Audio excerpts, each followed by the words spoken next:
الحمد لله وحده والصلاة والسلام على من لا نبي بعده وعلى آله وأصحابه أوفوا وأهدى وهم مفاتيح الرحمة ومصابيح الغرر. أما بعد فأعوذ بالله من الشيطان الرجيم. بسم الله الرحمن الرحيم. وإذ ابتلى إبراهيم ربه بكلمات فأتمهن قال إني جاعلك للناس إماما قال ومن ذريتي قال لا ينال عهد الظالمين. وقال الله تعالى في مقام آخر ولقد آتينا إبراهيم رشده من قبل وكنا به عالمين. وعن أبي هريرة رضي الله تعالى عنه قال قال رسول الله صلى الله عليه وسلم إن لكل نبي ولاة من النبيين وإن ولي أبي وخليل ربي ثم قرأ إن أولى الناس بإبراهيم للذين اتبعوه وهذا النبي والذين آمنوا والله ولي المؤمنين. صدق الله مولانا العظيم.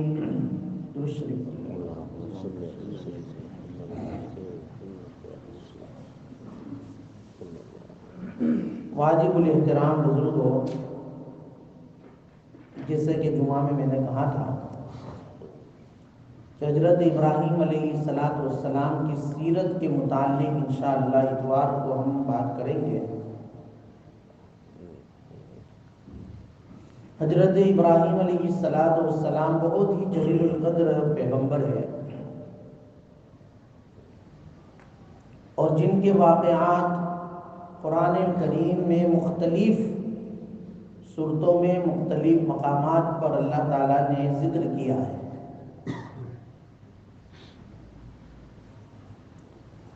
تقریباً 35 صورتوں میں 35 صورتوں کے اندر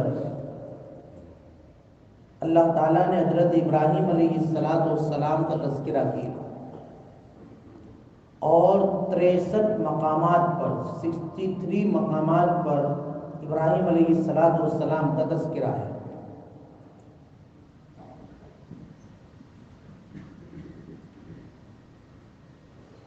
حضرت ابراہیم علیہ السلام کے تذکرے تو میں نے کہا بہت ہے، 63 مقامات پر ہے، 35 صورتوں میں ہے، لیکن ان کی زندگی کے کچھ واقعات، تقریباً 4 یا 5 واقعات، یہ بہت محترم بالشان ہے، جس کو قرآن کریم نے ہائی لائٹ کیا ہے. کہ ویسے تو ابراہیم علیہ السلام کو ہم نے بہت سے واقعات سے آزمایا، امتحانات سے آزمایا، لیکن ہر امتحان میں حضرت ابراہیم علیہ السلام کامیاب ہوئے، کیونکہ مقصد زندگی یاد رکھنا اللہ کی بندگی ہے، اور اللہ سبحانہ و تعالیٰ کی رضا اور اس کی خوشنودی ہے. اور اللہ کی رضا اور خوشنودی آدمی کو اللہ تعالیٰ کے ہر حکم کی بجا آوری پر ملے گی. ابراہیم علیہ السلام کی سیرت کو اگر ہم دیکھتے ہیں، پڑھتے ہیں، سنتے ہیں، اس سے پتہ چلتا ہے کہ ان کی زندگی کے ہر موڑ پر انہوں نے اللہ کے حکم کو مانا ہے، اور بلا چون چرا مانا ہے، حکم کی تسلیم کی. ان کی زندگی کو، ان کی سیرت کو اگر 2 لفظوں میں ہم سمجھے تو ایک ہے اللہ کے حکم میں اپنے آپ کو جھکا دینا، اور دوسرا ہے کہ بھئی اللہ کی الوہیت اور توحید ان کے اندر رگو پے میں جو ہے پیوست تھی، توحید خداوندی،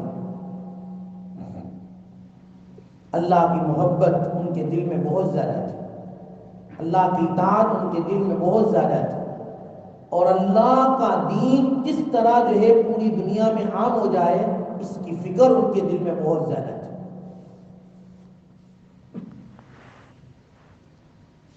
اسی لیے قرآن کریم نے حضرت ابراہیم علیہ السلام کے متعلق کہا قد کانت لکم اسوۃ حسنۃ فی ابراہیم،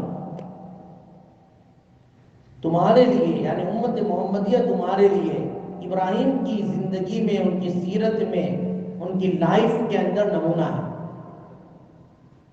ابراہیم علیہ السلام۔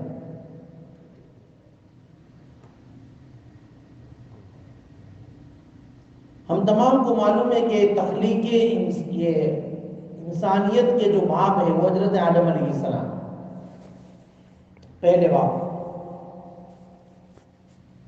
اور جس کو ابو البشر کہا جاتا ہے، اور دوسرے باپ انسانیت کے وہ حضرت نوح علیہ السلام۔ یہ ہم بہت دھیان سے سنیں۔ اچھا، حضرت آدم علیہ السلام اور حضرت نوح علیہ السلام کے درمیان میں صرف 10 باپوں کا فاصلہ ہے، 10 باپ گزرے ہیں۔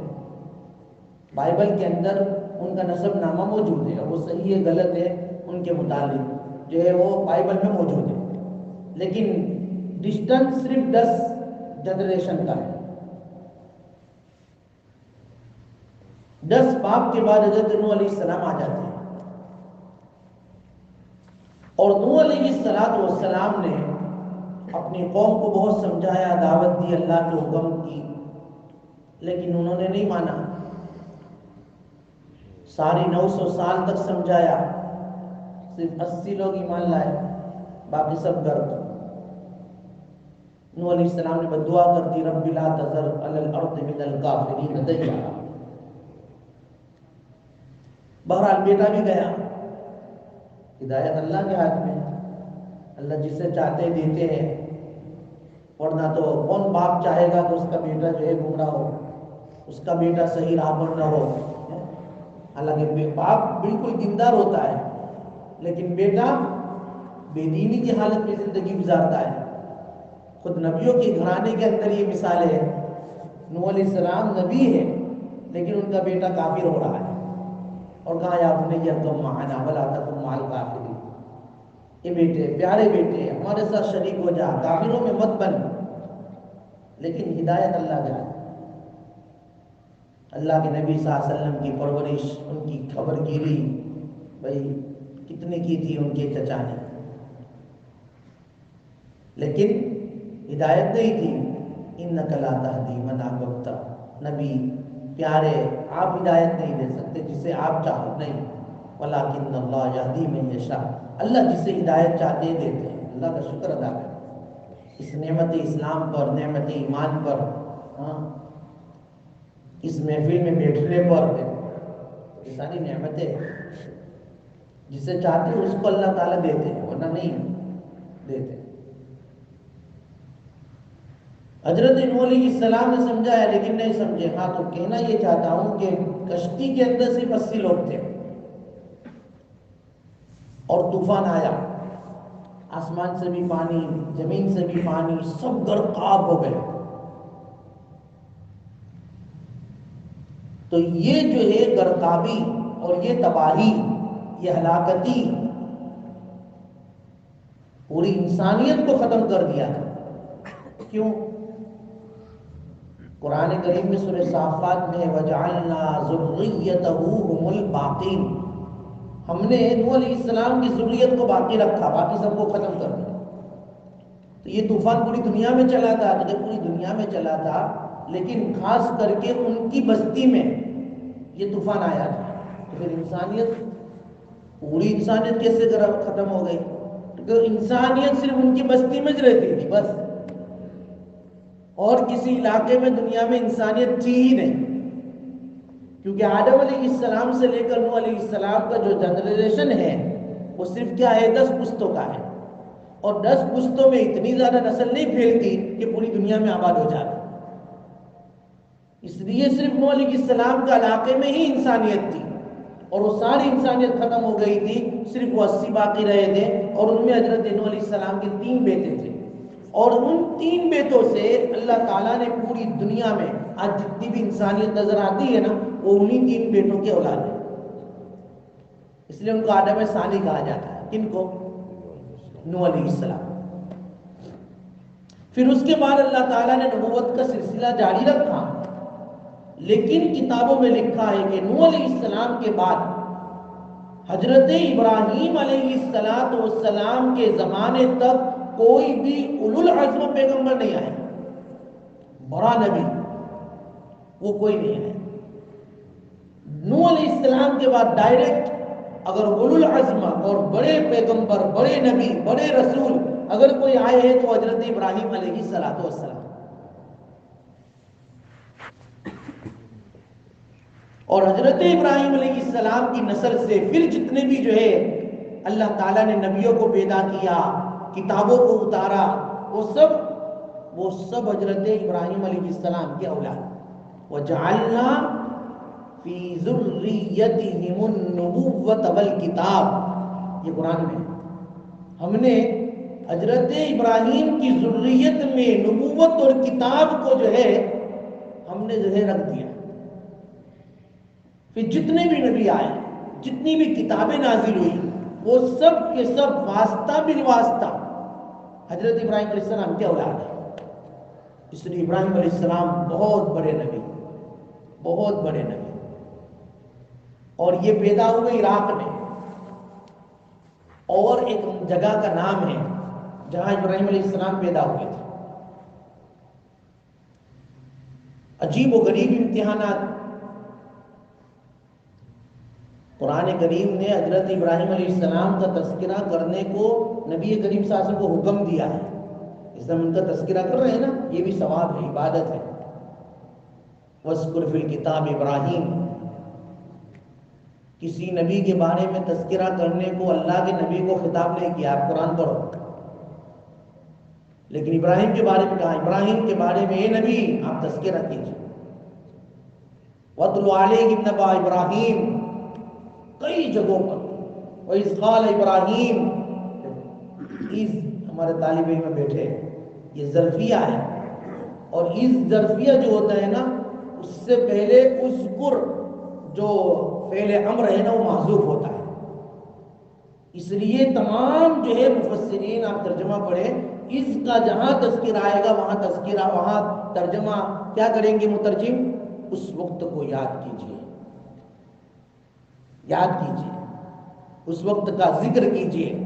دیکھو تو اس کو یہاں پر محذوف ہے، تو کئی مرتبہ کئی جگہ پر حضرت ابراہیم علیہ السلام کا تذکرہ کرنے کا حکم قرآن کریم میں دیا گیا ہے، اور حضرت ابراہیم علیہ السلام کو اللہ نے پہلے ہی سے رشد و ہدایت دی تھی، پہلے ہی سے رشد و ہدایت۔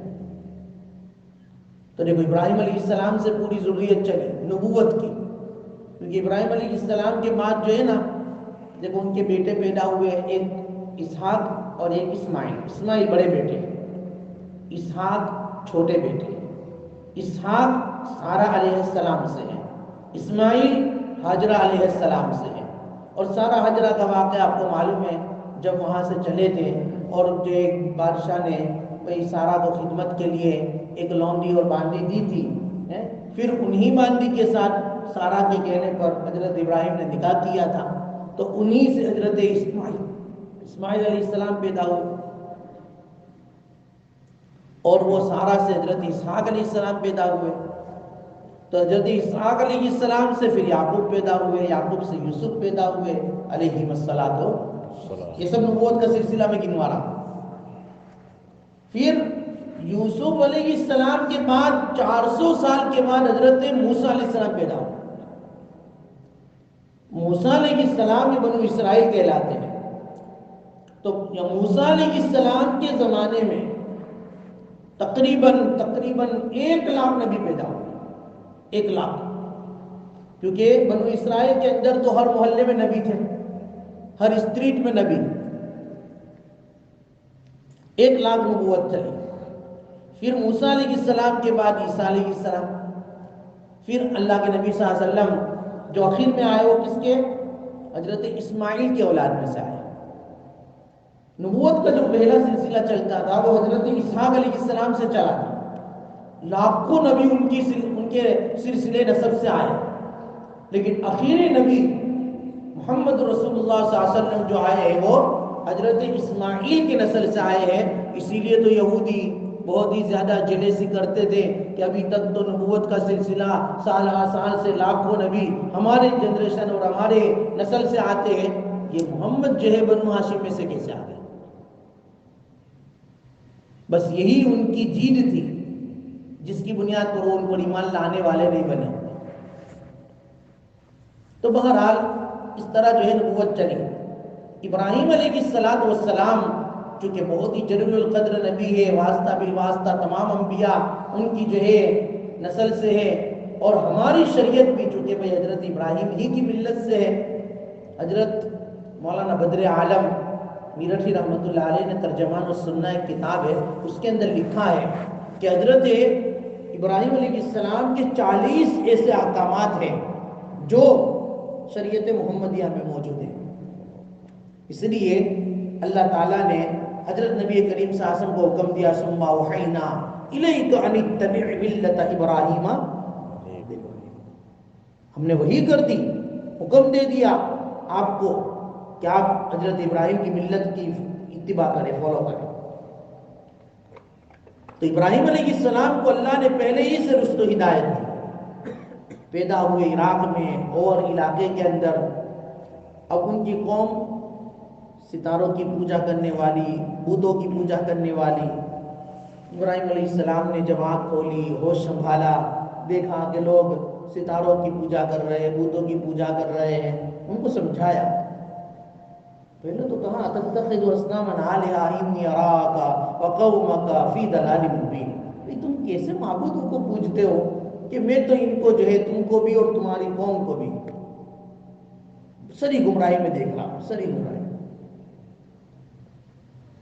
حضرت ابراہیم علیہ السلام نے مناظرے کے طور پر ان کو سمجھایا، توحید کی دعوت دی۔ دیکھو بچپن ہی سے، ابھی تو صرف تھوڑے بڑے ہوئے تھے، یہ اسی رشد کا کمال تھا جو حضرت ابراہیم علیہ السلام کو اللہ نے دیا تھا۔ اذ قال لأبيه وقومه ما هذه التماثيل التي كنتم لها عاكفون، بھئی کیسے معبودوں کی تم پوجا کرتے ہو، اس کے سامنے ہاتھ جوڑ کر اور سر جو ہے جھکا کر کھڑے رہتے ہو، میرے سمجھ میں آنے والی بات نہیں۔ تم بتاؤ تو صحیح ہے، تمہاری کیا ضرورت پوری کرتے چلو، اس کا جو ہے اس کی حقیقت کیا ہے، کیوں تم اس کو پوجتے ہو؟ کوئی جواب نہیں دے سکے تو کیا کہا؟ قالوا وجدنا آباءنا لها عابدین، بھائی دیکھو ہم سے بہت زیادہ حجت مت کرو، ہم نے تو ہمارے باپ دادا کو ان کی پوجا کرتے دیکھا تو ہم بھی کرتے ہیں، بس یہ ہمارے پاس جواب ہے۔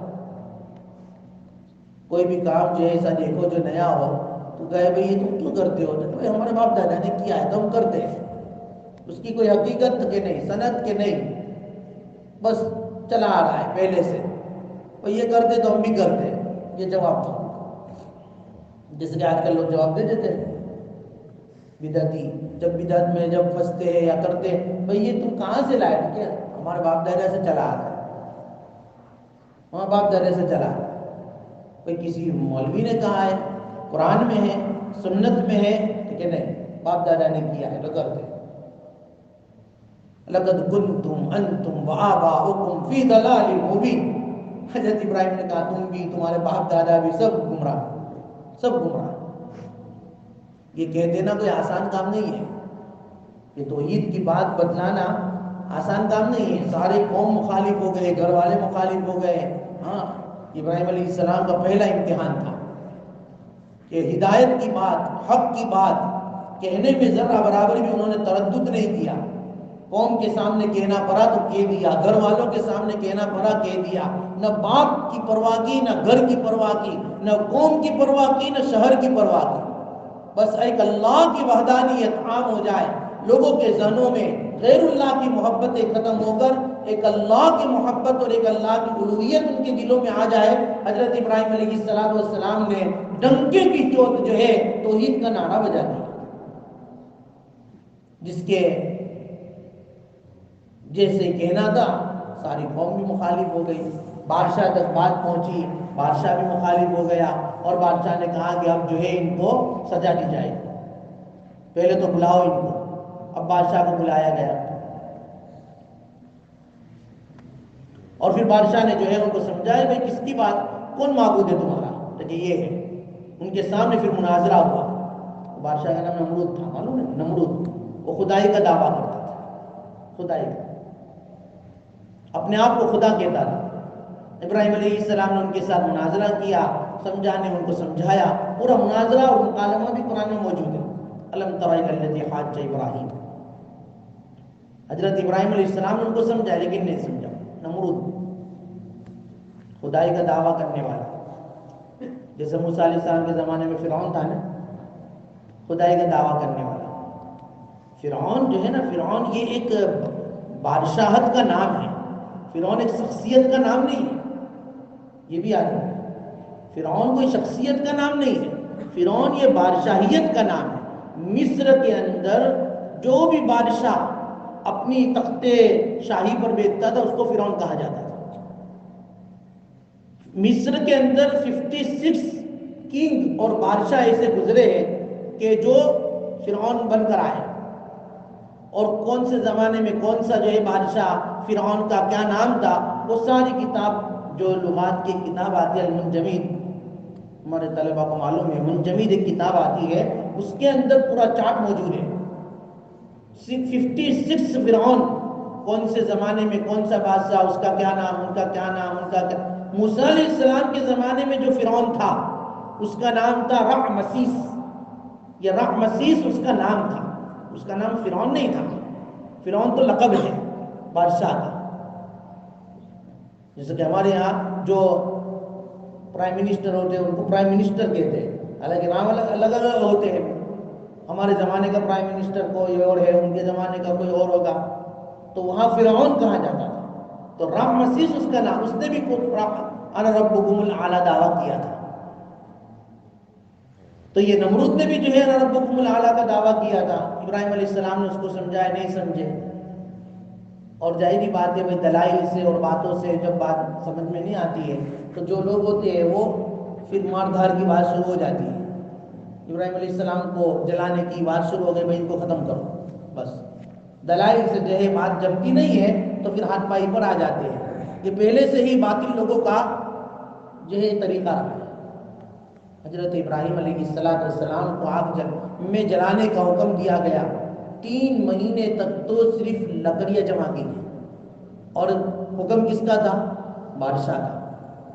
جب بادشاہ کا حکم ہو تو بھائی ہر آدمی جو ہے کیا کرے گا؟ لکڑیوں کو جمع کرائے گا۔ اتنی بڑی لکڑیاں جمع ہوئی، اتنی بڑی آگ جلائی گئی کہ قریب بھی کوئی نہیں جا سکتا تھا۔ اب کوئی جاوے اور ان کو ڈالے کون؟ ابراہیم علیہ السلام کو کہا کہ تم ہی خود اندر چلے جاؤ۔ ابراہیم علیہ السلام کہا میں کیوں جاؤں، میں جاؤں گا تو خودکشی ہوگی، یہ تو حرام ہے، تم نے ہی مجھے ڈالنے کا کہا، جو ہے پلاننگ کیا ہے تو مجھے ڈالو بھی تم ہی۔ وہ مسٹر ابلیس جو ہے نا، وہ ہر وقت ایسے موقع پر تو ایکسپریس ہوتا ہے، آ گیا اور اس نے کہا کہ منجمد بناؤ، گوفن بناؤ، آج کے زمانے میں کہو تو ٹاپ، ایسا بناؤ اور ان کو رکھو اور پھر جو ہے ان کو وہاں سے اچھالو، پھینکو۔ اب یہ جو ہے پھینکنے کا، منجمد بنانے کا یہ مشورہ اور رائے یہ مسٹر ابلیس نے دی تھی، اور وہاں پر جب بنایا گیا، حضرت ابراہیم علیہ السلام کو اس میں رکھا گیا۔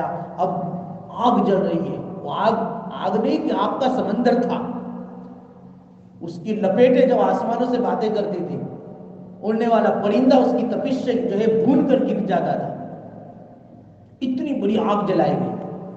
لیکن ابراہیم علیہ السلام ذرہ برابر بھی گھبرائے نہیں، فرشتوں میں ہلچل مچ گئی، اللہ تعالیٰ سے جبرائیل، میکائیل، اسرائیل سب کچھ، اے اللہ تیرے خلیل کا کیا ہو رہا ہے، کیا ہوگا؟ اگر آپ کہو تو ہم جائیں، آپ کا شوق ہے تو جاؤ، پورا کرو۔ ان کی مدد کرنے کے لیے آپ کا شوق ہو تو جاؤ. جبرائیل آ گئے، میکائیل آ گئے، اسرائیل آ گئے. ابراہیم اگر آپ کہو تو تمہاری مدد کریں.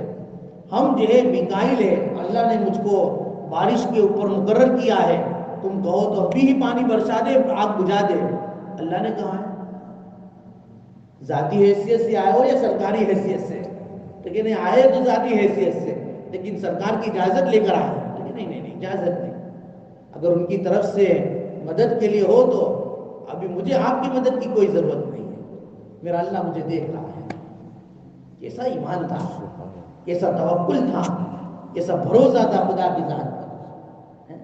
اللہ کرے وہ یقین ہمیں ہمارے اندر آ جائے. آج بھی ہو اگر ہے بھائی وہ شعر نے، آج بھی ہو اگر ابراہیم سا ایمان پیدا، آج بھی ہو اگر ابراہیم سا ایمان پیدا، آگ کر سکتی ہے انداز گلستہ پیدا. آگ بھی جو ہے باغ بن گئی. ابراہیم علیہ السلام کو ڈالا نا، فوراً اللہ نے آگ کو حکم دے دیا، کیا نار کونی بردم و سلام علی ابراہیم. یہ امتحانات چل رہے ہیں، سلامتی والی بن جا، ٹھنڈی اور سلامتی والی. ٹھنڈی بھی اتنی زیادہ ٹھنڈی نہیں کہ پھر آدمی کو ٹھنڈی میں بھی تکلیف ہونے لگے، ہے نا. گرمی ہوتی ہے تو بھی تکلیف، ٹھنڈی ہو تو بھی تکلیف. ہم تو ایسے ہے نا بھائی، انسان تو کمزور ہے. وکان الانسان ضعیفا، انسان تو ہے ہی کمزور، نہ ٹھنڈی برداشت نہ گرمی برداشت. ہاں میانہ روی ہو تو پھر آدمی اس کو برداشت کر سکتا ہے. اس لیے جہنم میں ایک عذاب ٹھنڈی کا بھی ہے، زمہریر جس کا نام ہے. اللہ جہاں آگ جلا رہے ہیں نا، وہاں اللہ تعالیٰ نے یہ پوزن بھی رکھا ہے، ٹھنڈا عذاب بھی رکھا ہے. اس لیے دونوں چیزیں خطرناک ہوتی ہیں. اللہ نے آپ کو حکم دے دیا کہ نہیں. اب ہر ایک خوش تھا، نمرود بھی خوش تھا کہ آج جو ہے ابراہیم ہلاک ہو جائیں. سب پبلک بھی خوش تھی کہ ہاں ابراہیم کا دیکھیے خدا ان کو کیسے بچاتا ہے. لیکن اللہ تبارک و تعالیٰ نے بچا لیا. اللہ تعالیٰ بچانے والے. آگ کے اندر گئے، آرام سے بیٹھ کر اللہ کی عبادت کرنے لگ گئے، تسبیح پڑھنے لگ گئے. آگ نے نہ ان کا جسم جلایا، نہ ان کی کھال جلائی، نہ ان کے اوپر آگ کا کوئی اثر ہوا. کپڑے تو اتار لیے تھے ابراہیم علیہ السلام کو، کپڑے اتار کر ڈالے تھے. دیکھو دین کے خاطر ایک نبی کو جو ہے برہنہ کیا گیا، ننگا کیا گیا. اسی لیے قیامت کے دن سب سے پہلے اللہ تعالیٰ ابراہیم علیہ السلام کو لباس پہنائیں گے، کیونکہ ہم سب ننگے ہوں گے نا بھائی. کپڑے اتار لیے جاتے ہیں نا آدمی جب مرتا ہے تو، صرف 2 چادر بچھا کر جو ہے سلا دیا جاتا ہے قبر کے اندر. تو ہر ایک ننگے ہوتے ہیں. کپڑے سب سے پہلے اللہ تعالیٰ ابراہیم علیہ السلام کو پہنائیں گے. اور اس کی وجہ ہمارے آقا صلی اللہ علیہ وسلم نے یہی بتائی ہے کہ یہی ابراہیم تھے کہ جن کو دین کے خاطر سب سے پہلے ننگا کیا تھا. اللہ اس کی طفیل میں، اس کے بدلے میں قیامت کے دن پوری انسانیت میں سب سے پہلے کپڑے ابراہیم علیہ السلام کو پہنائے جائیں. سب سے پہلے 7 دن تک آگ میں رہے، کچھ بھی نہیں ہوا. پھر اللہ تبارک و تعالیٰ کے حکم سے نکلے، پھر جو ہے وطن چھوڑنا پڑا. پھر بیوی کو لے کر جو ہے چلے گئے. پھر راستے میں وہ بادشاہ والا واقعہ پیش آیا. پھر جو ہے حاجرہ کو بھی لے کر گئے. پھر ان سے نکاح ہوا اور شادی ہوئی، بچہ پیدا ہوا. ابھی بچہ ہی پیدا ہوا تھا. دیکھو یہ واقعات جب حضرت ابراہیم علیہ السلام کے سامنے آئے، ان کے ایمان میں تازگی آ گئی تھی اور اللہ کی ذات پر بھروسہ آ گیا تھا. اللہ تعالیٰ کو اور آزمانا مقصود تھا. ابھی بچہ پیدا ہوا، وہ بھی 80 سال کے بعد بڑھاپے میں بیٹا پیدا ہوا. ابھی 8 مہینے کا تھا اور اللہ نے کہا کہ جاؤ وادی زرع کے اندر ان کو چھوڑ کر آؤ مکہ میں. اب اس وقت عراق سے مکہ جانا، بابل جانا، بابل سے مکہ جانا، کوئی سواری نہیں، صرف اونٹنی کی سواری تھی. حضرت ابراہیم علیہ السلام کو جاؤ، راستہ تو دیکھا نہیں، میپ تو تھا نہیں بھائی گوگل کہ بھائی چلو لوکیشن لگاؤ اور چلو راستہ مل جائے، ایسا تو تھا نہیں. اللہ تعالیٰ نے جبرائیل کو بھیجا. جبرائیل کی اونٹنی آگے چل رہی تھی، ان کی اونٹنی پیچھے چل رہی تھی. چلو ہم تم کو راستہ بتاتے ہیں. اور جہاں چھوڑنا منظور تھا وہاں حضرت ابراہیم علیہ السلام کو چھوڑ دیا کہ بھئی یہ تو جگہ کون سی تھی؟ بیت اللہ، جہاں ابھی آباد ہے. وہ بیت اللہ کی ابھی تعمیرات بھی جو ہے وہ نوح علیہ السلام کے زمانے میں کیا ہو گئی تھی؟ منہدم ہو گئی تھی پانی کی وجہ سے. صرف ٹیلا رہ گیا تھا، ٹیلا. اور وہاں ایک چھوٹا سا درخت تھا بس اسی درخت کے نیچے حضرت ابراہیم علیہ السلام کو کہا کہ بھائی یہاں چھوڑ دو، بس اب چلے جاؤ۔ حضرت علیہ السلام نے پوچھا بھائی کہاں جا رہے ہو؟ کہ بس اللہ کا حکم ہے۔ تو کہا اللہ کا حکم ہے، بس سر ہلا دیا اور چلے گئے۔ دور جا کر اللہ تعالیٰ سے دعا کرنے لگے، بھائی بیٹی ہے، یہ بیٹا ہے 8 مہینے کا ہے، ایک بیوی ہے، اور بالکل لقو تک میدان ہے، غیر ذی زرع جو ہے جگہ ہے جہاں نہ آدمی ہے نہ آدم ذات ہے، نہ پانی ہے نہ پرندہ ہے، کچھ بھی نہیں، اور ایسے موقع پر چھوڑ کر جانا بھائی کوئی معمولی امتحان تھا، بہت زبردست، لیکن چلے گئے۔ اور وہاں جا کر دور جا کر اللہ سے دعا کی کہ ربنا انی اسکنت من ذریتی بواد غیر ذی زرع عند بیتک المحرم، تیرے محرم گھر کے پاس، محترم گھر کے پاس، اے اللہ بیوی بچوں کو چھوڑ کر جا رہا۔ وہ شاعر نے اسی قرآن کریم کی آیت کا ترجمہ کیا ہے کہ اے مالک عمل کو تابع ارشاد کرتا ہوں، میں بیوی اور بچے کو یہاں آباد کرتا ہوں۔ اللہ تیرا حکم ہے اس لیے چھوڑ کر جانا کہ اے مالک عمل کو تابع ارشاد کرتا ہوں، میں بیوی اور بچے کو یہاں آباد کرتا ہوں۔ پھر حضرت اسماعیل علیہ السلام کے لیے دعا کی کہ الہی نسل اسماعیل بر کر قوم ہو جائے، یہ قوم کے روز پابندے صلاۃ و صوم ہو جائے۔ چھوڑ کر تو 2 شخصیت کو جا رہا ہوں، ایک ماں ہے، ایک بیٹا ہے، دوسرا کوئی نہیں ہے، لیکن میرے اللہ اس نسل کو جب تو چلائے تو یہاں پر یہ نسل تیری عبادت میں، تیری نماز میں، تیری ذکر میں، تیری عبادت میں اللہ یہ لگے، ہاں یہ لگے اللہ، تو ان کا خیال رکھنا، میں ان کو چھوڑ کر جا رہا ہوں۔ کیوں؟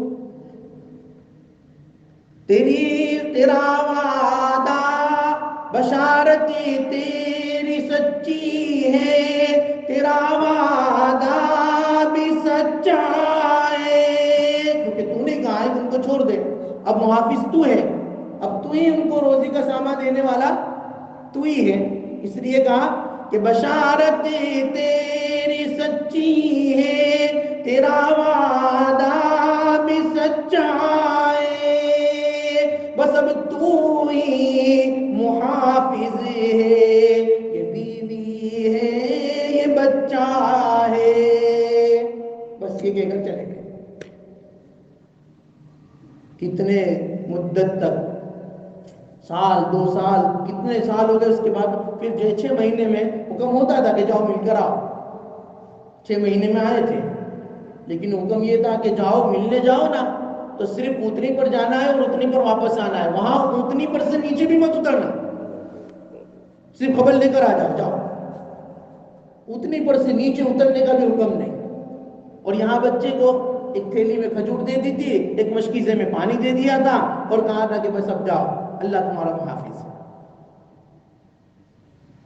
پانی مشکیزہ کتنا چلے گا، تھیلی میں کھجوریں کتنی چلے گی، کھائی جب تک کھا سکتے تھے، پیا جب تک پی سکتے تھے، کچھ باقی نہیں رہا۔ حضرت حاجرہ علیہ السلام اپنی نہیں اپنے بچے کی فکر میں، کچھ کھانے کو نہیں تھا، اس لیے اب تھنوں میں دودھ بھی نہیں تھا، اب بچہ رو رہا تھا، بلبلا رہا تھا، ماں اپنی بھوک برداشت کر سکتی ہے، بچے کی بھوک کہاں سے برداشت کرے گی؟ اب وہاں کوئی دکان نہیں، کوئی مکان نہیں، کوئی پرندہ نہیں، کوئی پانی کا، کوئی کھانے کا سامان نہیں۔ حضرت حاجرہ علیہ السلام اسی ٹیلے کے پاس ایک چھوٹا سا پہاڑ تھا جس کو آج صفا کہا جاتا ہے، وہ صفا پہاڑ پر چڑھتی، دیکھتی کہ کوئی دور کوئی نظر آئے تو ان کو میں ہیلپ اور مدد کے لیے بلاؤں، لیکن کوئی نظر نہیں آتا، صفا پہاڑ ہی پر چل رہی ہے، جیسے ہی بچے کا خیال آتا ہے فوراً آ کر بچے کے پاس آ جاتی، پھر بھوک کا خیال آتا ہے، پھر مروہ پر جاتی ہے۔ 7 چکر لگائے حضرت حاجرہ نے، 7 چکر، بچے کا خیال آتا فوراً دوڑ کر آ جاتے.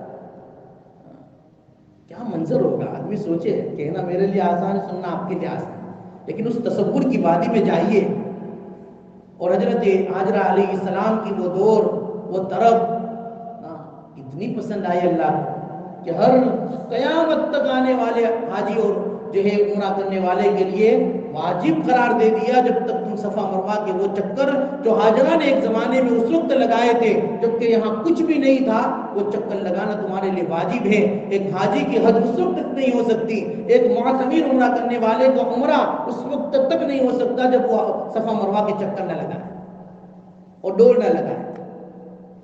7ویں چکر کے بعد جب آئی نا تو دیکھا تھا بچے کے پاس جہاں وہ ایریا رگڑ رہے تھے، جہاں ایریا رگڑ رہے تھے وہیں سے چشمہ جاری ہو گیا پانی کا، جس کو آج زمزم کہا جاتا ہے. اسی لیے حضرت ہاجرہ نے اس وقت زمزم کہہ کر جو ہے ریت اور کنکر کے ذریعے اس کی جو ہے ڈھلان بنائی اور پانی کو روکنا چاہا. اللہ کے نبی فرماتے ہیں امی ہاجرہ پر اللہ رحم کرے، اللہ رحم کرے. اگر انہوں نے اس جو ہے ریت اور کنکر کے ذریعے پال نہ بنائی ہوتی نا تو زمزم کا پانی پوری دنیا میں پھیل جاتا، پوری دنیا میں پھیل جاتا. وہی جو ہے پال بنا کر وہاں کنواں کھودا گیا، جس سے پانی نکل رہا ہے اور قیامت تک نکلتا رہے گا. ہمارا یقین ہے کہ اگر وہ پانی پوری دنیا کے اندر بھی جو ہے سپلائی کرے، ہر دنیا کے ہر گھر کے اندر اس پائپ کلیکشن جو ہے لگا دے اور ٹیپ لگا دے تب بھی پانی ختم نہیں ہوگا. آج دیکھو تو صحیح، لاکھوں حاجی، 2 ملین 3 ملین 4 ملین حاجی آج پہنچے ہوئے ہیں. اب وہ ہر ایک 5-5 لیٹر 10-10 لیٹر تو لے کر جائے گا. اب اندازہ لگاؤ کتنا پانی پوری دنیا میں پھر رہا ہے، گھوم رہا ہے. پھر بھی پانی میں آج تک کبھی نہیں آئی. وہ پانی کے اندر جو ہے نہ اس کا رنگ بدلتا ہے، نہ اس کا مزہ بدلتا ہے، نہ اس میں بدبو آتی ہے. آج بھی دیکھو ہر گھروں میں تبرکن زمزم کا پانی رکھتے ہیں کہ نہیں؟ 2 سال سے 5 سال سے زمزم کا پانی رکھا ہوا ہے، لیکن اس کو پیو تو فریش. دوسرا پانی رکھو 2 مہینے کے بعد دیکھو پورا اس کا مزہ بگڑ جائے گا، چاہے کتنا بھی جو ہے فلٹر پانی کیوں نہ ہو. لیکن یہ زمزم کی خصوصیت ہے، یہ اسماعیل علیہ السلام کی وہ ایری کی رگڑ ہے، وہ بھوک کی طرف ہے جو حضرت اسماعیل علیہ السلام کی ریڑھیوں سے اللہ تعالیٰ نے نکالا تھا. بہرحال حضرت ابراہیم علیہ السلام کا یہ واقعہ بھی بڑا عجیب و غریب واقعہ ہے. ابھی تھوڑے بڑے ہوئے، اللہ کے حکم سے حکم ہوا کہ بھائی اب، کیونکہ ان کے دل میں ایک اللہ کی محبت تھی، اللہ کی اطاعت اور ان کا جذبہ اتنا تھا، اس لیے اللہ کی طرف سے یہ حکم آیا کہ اب جہاں پر اپنے بیوی بچوں کو چھوڑا ہے وہیں پر ہمارا گھر بنا. وہ گھر کی بنیادیں جو نوح علیہ السلام کے طوفان سے ختم ہو گئی تھی، ابراہیم اور اسماعیل علیہ السلام نے اللہ کے حکم سے، کیونکہ کچھ بڑے ہو گئے تھے، کچھ جو ہے اپنے باپ کی محنت اور اپنے باپ کی مدد کرنے کے قابل ہو گئے تھے، دونوں نے مل کر بیت اللہ کی تعمیر کی. وَإِذْ إِبْرَاهِيمُ الْقَوَاعِدَ مِنَ الْبَيْتِ وَإِسْمَاعِيلُ، اسماعیل نے بھی ان کا ساتھ دیا اور وہاں پر بیت اللہ کی بنیادیں بنائی گئی. کتنے خوش نصیب ہیں ابراہیم علیہ السلام. ارے بڑے بڑے مالداروں کے اور بڑے بڑے سلاطین اور بادشاہوں کے، پرائم منسٹروں کے اور بڑے عہدیداروں کے مکانات بنائے جاتے ہیں تو دنیا کے اچھے سے اچھے کاریگر کو بلایا جاتا ہے، انجینئر کو بلایا جاتا ہے، آرکیٹیکٹ کو بلایا جاتا ہے. اور کوئی معمولی آرکیٹیکٹ وہاں کام نہیں کرتا، وہاں بڑے سے اچھے سے اچھا جو آرکیٹیکٹ ہوگا، میں نے وہ ہوگا، اسی کو بلایا جائے گا. اچھے مزدوروں کو بلایا جائیں گے، چالو مزدور وہاں کام نہیں کریں گے. لیکن یہاں اللہ کا گھر بنانا تھا، اللہ تعالیٰ نے بہت بھارے مزدور اور بہت بھارے انجینئر کو نہیں بلایا، بلکہ اپنے خلیل سے کام لیا، کہ اپنے خلیل سے. اور حضرت ابراہیم علیہ السلام نے اتنی محنت سے کام کیا ہے، وہاں سے پتھر لائے ہوں گے، کیسا گارا بنایا ہوگا، کتنی تعریف کر دی اللہ تعالیٰ نے حضرت ابراہیم علیہ السلام کی کہ قرآن میں اس واقعے کو ذکر کر دیا کہ اس وقت کو یاد کرو جب ابراہیم ہمارے بیت اللہ کی تعمیر کر رہے ہیں اور ان کا ساتھ اسماعیل دے رہے ہیں. ابراہیم علیہ السلام اسماعیل علیہ السلام دونوں مل کر بیت اللہ کی تعمیر کر رہے ہیں، ایک پتھر پر کھڑے ہو کر.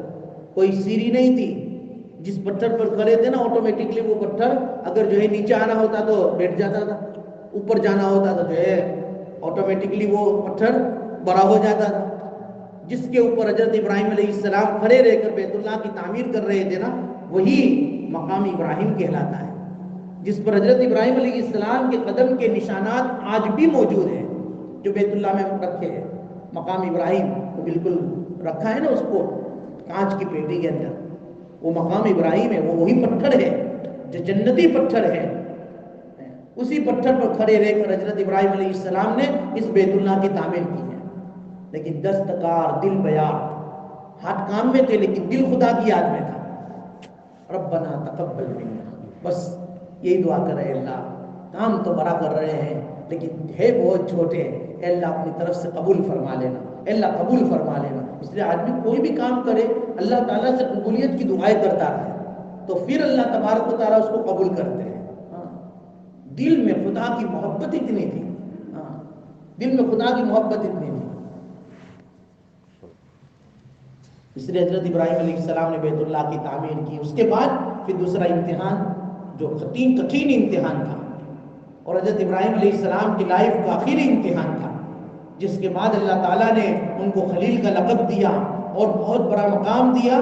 وہی بیٹا جو سال کے بعد آیا تھا، تھوڑا بڑا ہوا تھا، اور جو ہے حضرت ابراہیم علیہ السلام کی دل میں یہ امید ہو گئی تھی کہ اب یہ میری ساتھ دے گا، میری نبوت کا، میرے دین کے کام میں آئے گا، دین کا کام ہم ساتھ مل کر کریں گے۔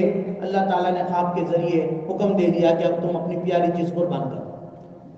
آدمی تو سوچے تو صحیح کہ آدمی اس وقت کیا تھا، ابراہیم علیہ السلام کو حکم تھا، اور ابراہیم علیہ السلام پہلے سمجھے نہیں کہ پیاری چیز کیا ہے، اس لیے اپنے ایک وقت جب 8 ذی الحجہ جب کل آنے والی ہے، آج تو 6 ہو گئی، 7 8 جو ہے پیر کو آئے گی، پیر کو 8 ذی الحجہ ہے، منگل کو 8 ذی الحجہ ہے، 9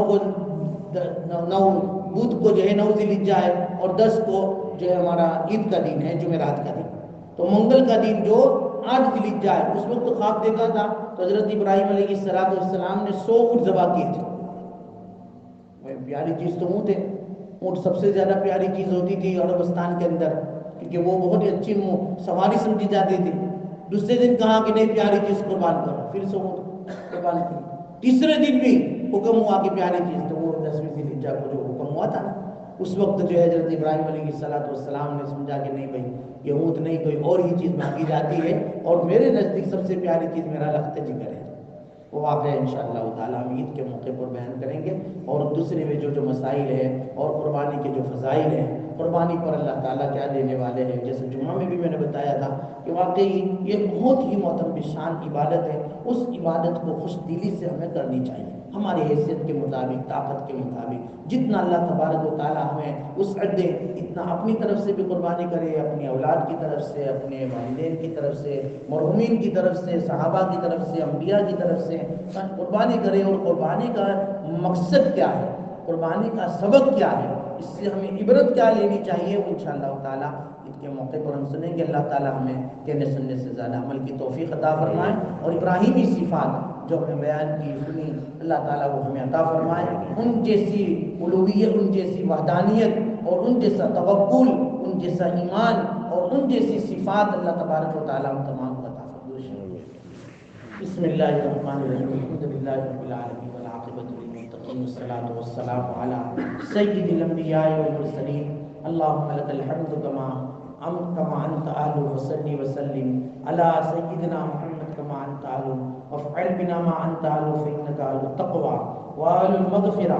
اللہم صلی علی سیدنا محمد وعلی آل سیدنا محمد صلاۃ تنجینا بہا من جمیع الاحوال والآفات، وتقضی لنا بہا جمیع الحاجات، وتطہرنا بہا من جمیع السیئات، وترفعنا بہا عندک اعلی الدرجات، وتبلغنا بہا اقصى الغایات من جمیع الخیرات فی الحیات وبعد الممات، انک علی کل شیء قدیر۔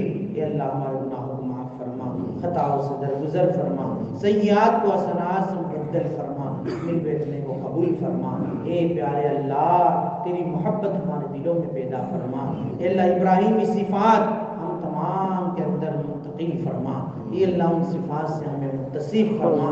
اے اللہ وہ وحدانیت اور توحید، اے اللہ وہ یقین اور وہ ایمان، اے اللہ وہ دعوت کا جذبہ جو پیارے نبی حضرت ابراہیم علیہ السلام کے اندر تھا، اے اللہ وہ سارے جذبے اور وہ ساری صفات ہمارے اندر، ہماری نسلوں کے اندر منتقل فرما، اے اللہ منتقل فرما، اے پیارے اللہ، اے اللہ ہماری اس مجلس کو بھی قبول فرما، اے اللہ سیرت ابراہیم کے کہنے کو سننے کو قبول فرما، اور اس کے طفیل میں اے پیارے اللہ ہماری بستی میں امن و امان اور چین و سکون نصیب فرما، پوری دنیا میں چین و سکون نصیب فرما، اے اللہ لوٹمار چوری ڈکیتی کو ختم فرما، اے اللہ ظالموں کا خاتمہ فرما، اے اللہ ہدایت نصیب فرما، ورنہ ملائے کریم سب کا خاتمہ فرما کر امن و امن کا اے اللہ اس بستی کو اور پورے افریقہ کو اے اللہ گہوارہ بنا، اے پیارے اللہ پیارے نبی علیہ السلام نے اے اللہ ایسے موقعوں پر اور خاص کر کے عشر ذی الحجہ کے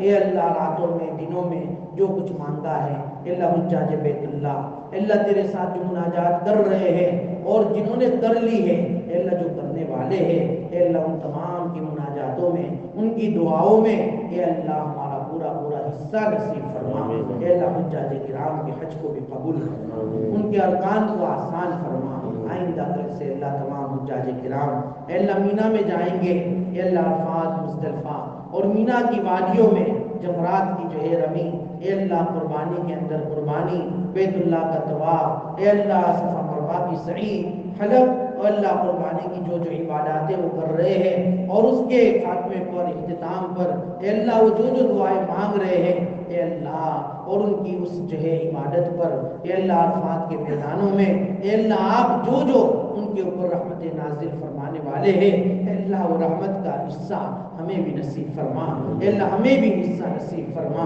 اے اللہ ہمیں بھی حصہ نصیب فرما، ان کی دعاؤں میں ہمارا بھی حصہ نصیب فرما، اے اللہ ہمیں بھی بار بار حرمین شریفین کی حاضری اور سعادت نصیب فرما، حج بیت اللہ کی سعادت ہمیں بھی نصیب فرما، اے پیارے اللہ ہماری دعاؤں کو مذہب اپنے فضل و کرم سے نبی کریم صلی اللہ علیہ وسلم کے صدقے طفیل میں قبول فرما، اللہم ربنا تقبل منا انکا انت السمیع العلیم وتب علینا انکا انت التواب الرحیم، صلی اللہ تعالی علی خیر خلقہ محمد وآلہ وصحبہ اجمعین۔